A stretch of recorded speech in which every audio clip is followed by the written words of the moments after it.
Bismillahirrahmanirrahim. Assalamualaikum warahmatullahi wabarakatuh.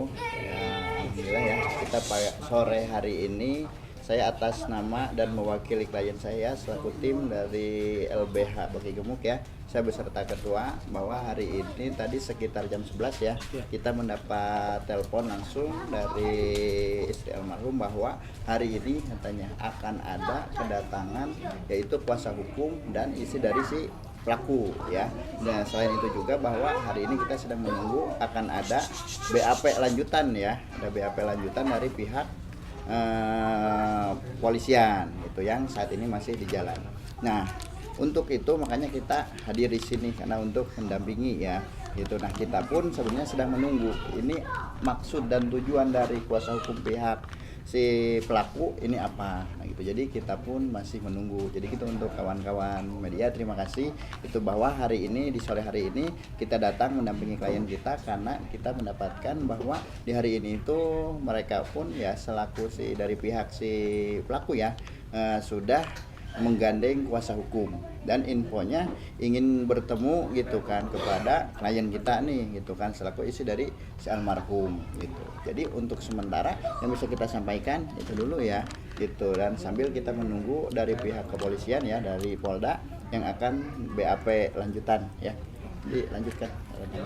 Baik, saya lanjutkan ya selanjutnya. Gini, tadi saya memang dapat informasi dari istri almarhum sendiri selaku klien saya. Klien kami di sini bahwa pihak kuasa hukum bersama istri mau ke sini. Namun kami tadi sampai jam 3 di sini kuasa hukum pelaku dengan istri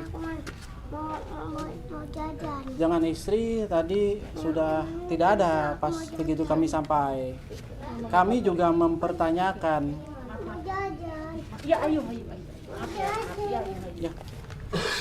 Lanjut ya.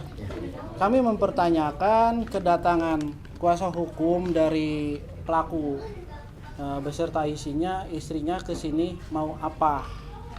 Kalau memang beliau mau meminta maaf, ya mau minta maaf, kami mungkin ya insyaallah kami maafkan ya.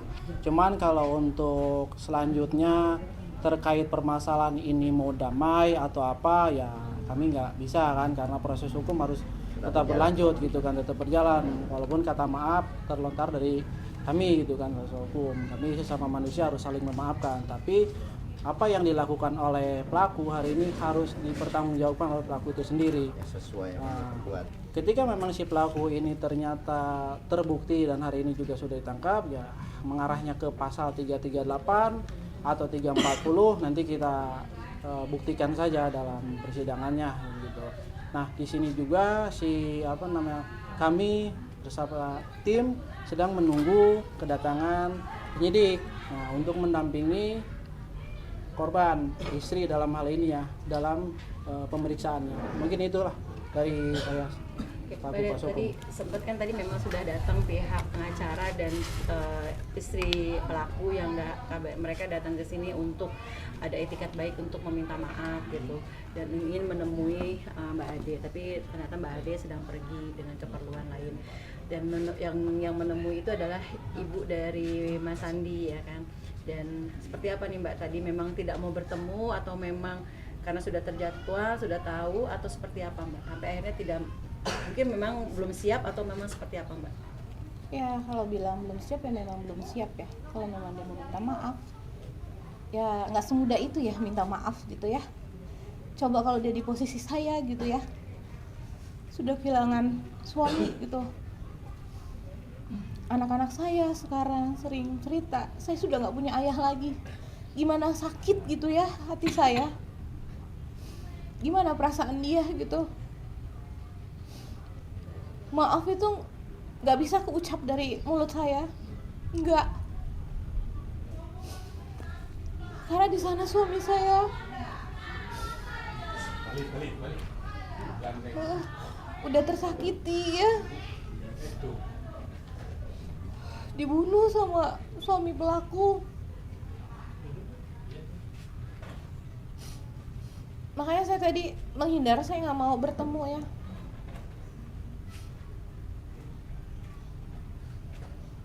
Sengaja memang saya nggak mau bertemu. sakit buat saya. Nanti kalau saya lihat keluarga pelaku itu mengingatkan lagi betapa hancur hati saya ngeliat suami saya terbaring gitu ya. Itu aja sih. Keinginan dari Mbak Ade sendiri dengan mungkin ini kan proses hukum ya, tapi keinginan dari Mbak Ade sendiri hukuman yang setimpal ataukah seperti apa yang Mbak Ade mungkin yang bisa mengobati, yang mungkin bisa Mbak Ade bisa sakit hati, sembuh hatinya Mbak Ade itu mau seperti apa? Hukuman mati kalau nggak seumur hidup, itu yang saya mau. Kalau misal 15 tahun itu terlalu ringan ya, nggak ada apa-apanya dibanding sama nyawa suami saya.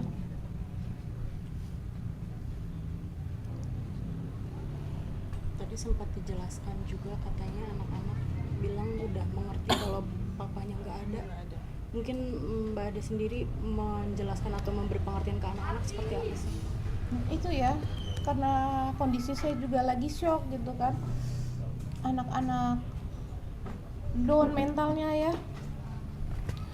Saya beri pengertian juga, mereka tetap kekeh teriak-teriak gitu kan. Mereka teriak, saya mau ayah saya gitu kan, ayah saya mana? Udah saya jelasin juga tetap mereka berontak cari ayahnya. Ya karena kan mereka sehari-hari sama ayahnya semua dekatnya. Sekarang kan mereka sehari 2 hari kemarin mereka masih stabil ya. Nah semenjak hari ketiga sampai hari ini kacau mereka, selalu nyariin gitu. Mungkin kemarahan dari tersangka itu kan katanya karena adanya tindakan meludahi dan juga tatapan sinis dari almarhum. Nah, mungkin dari Mbak sendiri seperti apa? Iya katanya motifnya itu ya, itu saya nggak terima karena suami saya nggak mungkin natap sinis dan nggak meludahi itu ya, karena saya tahu sifat sama karakter suami saya itu nggak seperti itu. Yang ada pelaku itu yang suka melototin orang, itu yang saya tahu karena saya sendiri korbannya sering dipelototin sama pelaku. Seberapa sering mungkin Mbak sebelumnya? Sering banget, setiap berpapasan pasti dia melotot ke saya.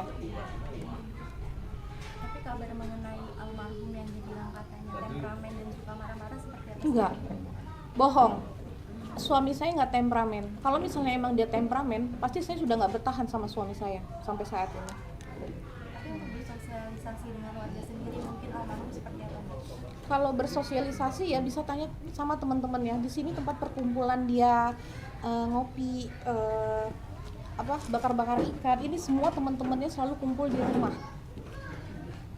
Ada cukup intens bertemu dengan pelaku atau gimana? Ya, Sebelumnya Sebelum ada kenalannya seperti kejadian. apa gitu dengan istri ataupun dengan Pelakunya. gitu. bertemu ya dari dulu itu baik ya, nggak ada masalah, nggak ada apa. Yang katanya dia dendam sama suami saya, tapi saya masih ngobrol gitu sama istrinya gitu, masih bertegur sapa, nggak ada masalah apa-apa. Mungkin sekompak apa sih Mbak dulunya sebelum adanya Kedekatannya percakapan seperti itu? apa? Ya kedekatannya dulu seperti apa? Kedekatannya dulu ya dia sering ikut, dia pernah ikut ke apartemen saya, istri pelaku sama anak-anaknya. Kita sering pergi makan bareng gitu, dan selalu almarhum deket sama anak-anak pelaku, deket banget, sering pergi jalan-jalan sama anak-anak pelaku. Terus kita selalu sebelum saya menikah sama suami saya sama istri pelaku itu dekat sekali, makan-makan di depan rumah selalu itu. Tapi mungkin mulai nggak harmonisnya itu sejak kapan sih Mbak? Ya, atau mungkin pernah ada cekcok kah atau gimana? Kalau cekcok nggak ada ya. Kalau dibilang nggak harmonis, memang dari watak si pelaku ya. Dia tidak berbaur sama warga, dan kan tidak bertegur sapa sama suami saya, tapi sama semua. Dia tidak bertegur sapa. Mbak kalau boleh tahu kan katanya Mbak sendiri kan dengan suami dijodohkan. Enggak, bukan dia yang jodohkan. Dia cuman hanya kenalin aja. Cuman yang menjodohkan saya sama suami saya itu kakak saya. Tapi melalui pelaku dan istrinya atau gimana Mbak? Enggak. Karena kakak saya rumahnya dekat sini. Jadi saya sering mainnya di sini. Kakak saya mengenalin sama almarhum. Terkait kalau seperti apa Mbak? Apakah karena juga mungkin terjadi cekcok juga? Mungkin karena infonya dia habis begadang sampai pagi, ya mungkin masih ada efek alkohol. Jadi dia bertindak brutal gitu kepada suami saya. Tepatnya itu tanggal dan jam berapa sih Mbak kejadian itu sendiri Mbak? Di tanggal 12 Januari itu di jam 7 apa jam setengah 8 pagi. Itu posisi almarhum sedang apa Mbak? Sedang memberi makan ayam di rumah belakang. Itu kan dia lewatnya ya dekat rumah pelaku. Info ketika dapat info itu Mbak Ade lagi posisi di rumah. Saya lagi di kamar posisi. Mbak, mungkin kalau boleh flashback nih, di tahun 2019 katanya sempat ada dari almarhum ingin mengadakan acara pernikahan dan ngebangun tenda sampai ke lahan. 2019 itu nggak ada acara apa-apa ya. Saya menikah sama suami saya itu di tahun 2018 di bulan April. Bukan di 2019. Itu dia salah. Dia bohong. Terkait menebang pohon di pekarangan pelaku tanpa izin seperti apa? Menebang pohon itu kan kita nebang pohonnya itu juga suami saya bilang itu nggak sampai semua karena cuman atas buat biar nggak nutupin tenda. Itu juga sudah kita lakukan permintaan maaf dulu itu. Dan juga dulu kan itu sudah bukan rumah dia lagi. Dan itu mungkin pada saat acara apa Mbak? Mungkin dijelaskan. Acara pernikahan saya sama almarhum. Tepatnya bukan di 2019. Bukan di 2019. Jadi itu tidak ada yang namanya tidak izin ya Mbak ya, tapi izin ya sebelumnya, dan itu juga rumah sudah bukan milik dia gitu. Iya. Karena yang melakukan penebangan pohon langsung bukan suami saya. Pernah kerja sama nggak sih Mbak waktu di lokasi syuting atau pernah gitu Mbak? Enggak. Nggak ada ya? Enggak. Mbak, mungkin di tahun 2024 Oktober katanya pernah ada cekcok pada saat tembuk RT itu seperti apa sih Mbak mungkin? Yang saya tahu ya suami saya waktu rapat itu sebenarnya waktu rapat saya ada di sana. Itu bukan suami saya yang mulai. Suami saya cerita sama saya bilang kenapa itu tadi sama si Gimbal, saya bilang gitu. Terus dia bilang iya tadi dia melotot-melototin saya gitu. Ya saya tegur. Tapi terkait adanya Mas Andi yang katanya berteriak dan adu mulut dengan istri ketua RT dan ditegur oleh Gimbal seperti apa Mbak? Suami saya kenapa? Teriak-teriak sama istri ketua RT-nya. Iya, karena waktu itu kan ada permasalahan. Saya berantem sama istri ketua RT. Karena saya nggak terima. Suami saya dihina-hina di depan orang banyak. Siapa yang mau ya terima suaminya dihina-hina gitu kan. Nah, dan di situ tidak ada yang membela suami saya gitu kan. Lalu suami saya meminta klarifikasi. Maksudnya apa gitu, menghina. Maksudnya menghina dia gitu kan di depan umum, apa maksudnya gitu kan. Saya juga tanya kenapa menghina-hina suami saya, tapi di situ ada pelaku melotot-melototin saya. Kejadiannya sama dengan yang rapat RT itu. Iya, selesai rapat. Nah mungkin ada teguran seperti apa sih dari pelaku ke Mas Andi? Dia hanya melotot. Dia kan gagu mungkin ya, bisu, nggak bisa bersuara. Jadi dia setiap ketemu orang itu selalu melotot. Nah mungkin percekcokan antara Mas Andi dan juga pelaku itu seperti apa mungkin Mbak lebih konkretnya? Nggak ada cekcok. Oh nggak ada cekcok? Nggak ada cekcok.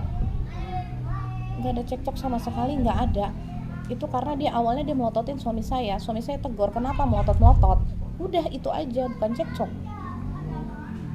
Berarti sejak awal gimana nggak harmonis atau gimana sih Mbak? Dibilang nggak harmonis ya si pelaku sama semua warga nggak harmonis karena dia tertutup. Tegur siapapun kalau bertemu sama warga nggak ada. Ada mungkin maaf Mbak, ada kelainan nggak sih kalau yang dilihat dari kasat mata gitu ya, seorang pelaku ini mungkin ada sedikit kelainan dari dia suka melototin orang yang akhirnya pelototan itu menjadi feedback nggak baik buat orang yang melihatnya kayak gitu. Ini mungkin sih karena saya beranggapan seperti itu karena setiap melihat saya melotot gitu kan. Dia melotot. Saya sering bilang sama suami saya, kenapa sih tadi saya ketemu dia melotot gitu kan. Sinis gitu ya. Iya. Tapi Mbak mungkin terkait dari istri pelaku ini katanya dapat somasi melalui pesan WhatsApp dari almarhum. Itu seperti apa Mbak? Ya itu somasi karena suami saya WhatsApp pelaku, dia tanya kenapa anda so jagoan gitu kan ya, melotot-melototin saya, melotot-melototin istri saya, ada apa masalahnya sama saya gitu kan, mau anda saya somasi, udah cuma seperti itu aja. Dengan akhirnya datang untuk maksudnya mungkin permintaan maaf karena kan belum ketemu sama Mbak. Seandainya pihak sana datang lagi gitu berkali-kali mungkin sampai betul-betul diterima, Mbak sendiri akan tetap menerima atau sama sekali tutup pintu untuk hal orang lain? Saya belum tahu ya ke depannya ya, karena nggak mudah buat saya maafinnya ya, nggak mudah buat saya ya. Kalau dia berkali-kali ya terserah, cuman saya nggak tahu bisa nerima dia apa enggak. Dan akhirnya pelaku ini ketangkep, apa pertama kali yang reaksi dari Mbak? Ada rasa senang ya, pelaku akhirnya udah ketangkap ya, cuma ya masih sedih ya, walaupun pelaku udah ketangkap tapi suami udah nggak ada.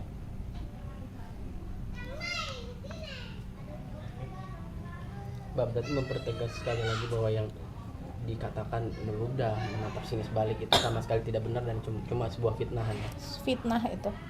Mbak bisa mentegaskan bahwa tidak ada ini itu semua kita bisa Mempertegas mungkin ketegasan dari bahwa selama ini tuduhan-tuduhan apapun yang berita yang beredar itu Mbak bisa menepis ataupun tidak terima untuk itu, Mbak bisa sampaikan. Iya, yang saya tahu dia katanya motifnya sama suami saya itu karena katanya suami saya sinis, suami saya meludah gitu. Itu saya tegaskan lagi tidak seperti itu suami saya, karena saya tahu banget sifat suami saya. Dia masih punya etika dan tata krama sama orang gitu kan. Dibilang temperamental, enggak. Kalau temperamental pasti di rumah saya pasti ada KDRT. Enggak ada sama sekali temperamental, enggak.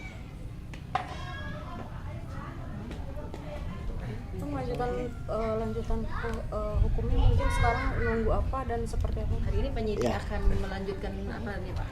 Ya, seperti yang dikatakan tadi oleh tim kami ya, bahwa hari ini kita sedang menunggu ya pihak penyidik yang infonya sudah di jalan, yaitu untuk adanya BAP lanjutan ya terkait pemeriksaan istri dari korban sebagai statusnya sebagai saksi. Nah, harapan kami dengan nanti gitu kan penyidik datang, bahwa kita pun akan membuka dengan terang gitu kan, bahwa masalah ini kita ingin gitu kan si pelaku ini dituntut gitu kan, intinya sesuai dengan perbuatan yang dia lakukan. Karena saat ini baru si pelaku disangkakan dengan pasal 338 ya, dijatuhkan dengan pasal 354, yang mana ini hanya terkait pembunuhan biasa. Nah, kita rencana tidak akan sampai sana karena dilihat dari flashback yang tadi ceritakan oleh istri si almarhum, bahwa berarti si pihak pelaku ini memiliki rasa dendam. Nah, ini bisa saya garis bawahi, berarti ini ada hal yang berkepanjangan yang sengaja direncanakan karena ada jeda gitu kan. Nah, itu yang akan sedang kami perdalam. Intinya kita dari selaku kuasa hukum istri almarhum ini ingin membedah sebenar-benarnya dari motif yang sebenarnya, sehingga memang dia harus dihukum harus sesuai dengan apa yang dia lakukan.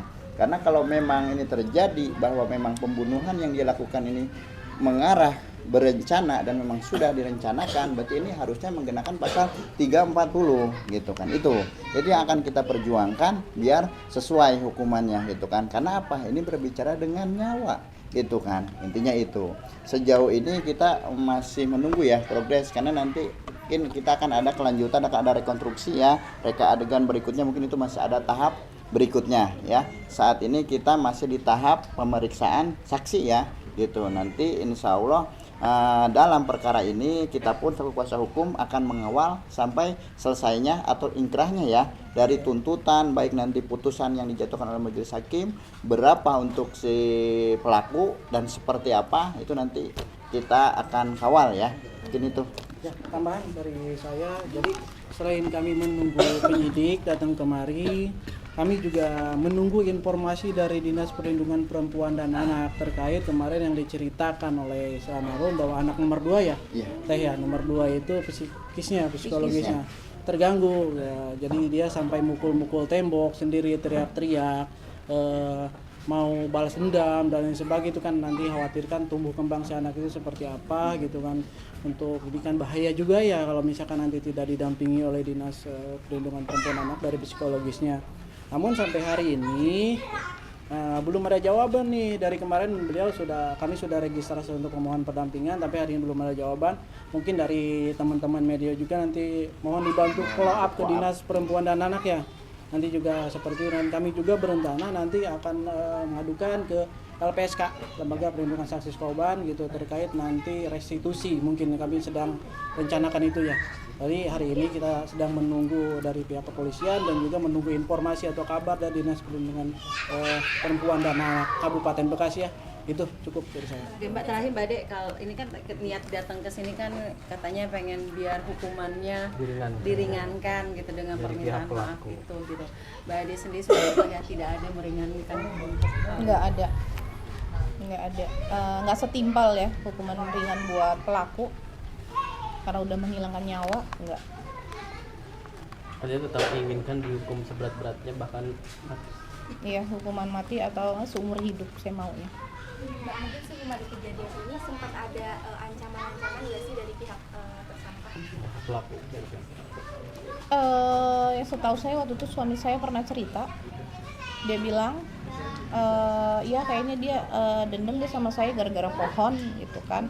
Nah, terus dia ada entah ngomong apa gitu kan, nanti yang saya ceritakan langsung sama penyidik. Yang bermasalah kan sebenarnya kan antara suami Mbak Ade dengan suami pelaku gitu. Kalau untuk kedepannya hubungan Mbak Ade sama istri itu seperti apa? Untuk kedepannya Gambarannya. enggak, saya mau dia nggak ada lagi di perumahan ini. Itu nanti mengganggu mental anak saya. Memang selama ini masih di sini ya, Mbak? Nggak tahu juga ya, karena kan dari setelah kejadian dia nggak ada semua. Ada ketakutan juga mungkin dari Mbak Ade ya untuk maksudnya nanti malah ke anak-anak. Ada. Saya takut kalau dia dihukum ringan 15 tahun, kita nggak tahu dia masih dendam atau enggak, pasti dia mencari saya dan anak-anak saya. Akan ada minta perlindungan juga nggak sih Mbak, ketika takutnya kalau maksudnya Mbak berkonsultasi sama mungkin di sini ada RT, ada RW gitu, untuk tidak mohon untuk tidak lagi tinggal di sini, seperti itu akan dilakukan nggak sih? Akan saya lakukan.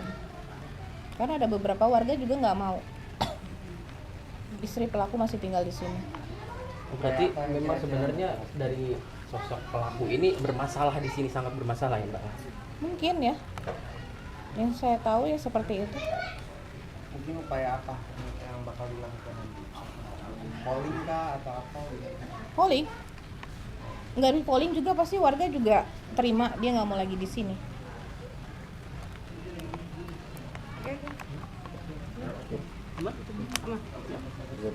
Siap, terima kasih. Iya.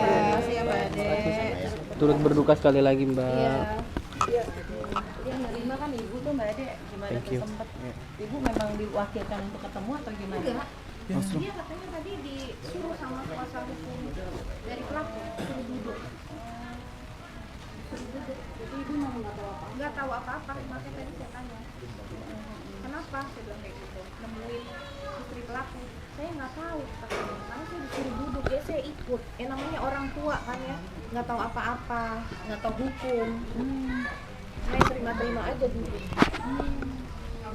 Artinya berarti itu Mbak Ade pun sama sekali nggak tahu ya Mbak? Nggak tahu saya. Ada pesan nggak sebelumnya ibu kalau orang yang datang jangan temuin atau apa gitu? Karena ya enggak ya, karena kan dia nggak tahu kalau misalnya nanti ada kesini gitu kan, saya juga nggak tahu karena tadi saya kan langsung mau pergi gitu kan. Karena kan tadi di infonya katanya memang mau kesini, tapi nanti diinfokan lagi katanya kan kalau dia mau kesini gitu kan. Tapi saya nggak diinfokan, ya sudah dong saya mau pergi. Ternyata Artinya- katanya disuruh duduk sama kuasa hukumnya. Berarti artinya mereka datang ke sini juga tanpa sepengetahuan Mbak Ade sama sekali ya? Sepengetahuan sih mereka sudah menginfokan ya Sudah ke menginfokan saja, ketua ya. RT. Cuman tapi kata ketua RT nanti saya kasih info lagi kalau mereka jadi datang. Tapi ternyata nggak diinfokan, tahu-tahu sudah ada.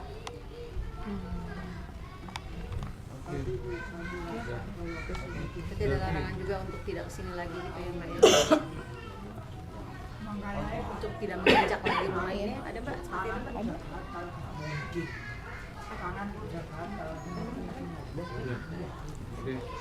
Terima kasih Mbak Ade. Terima kasih.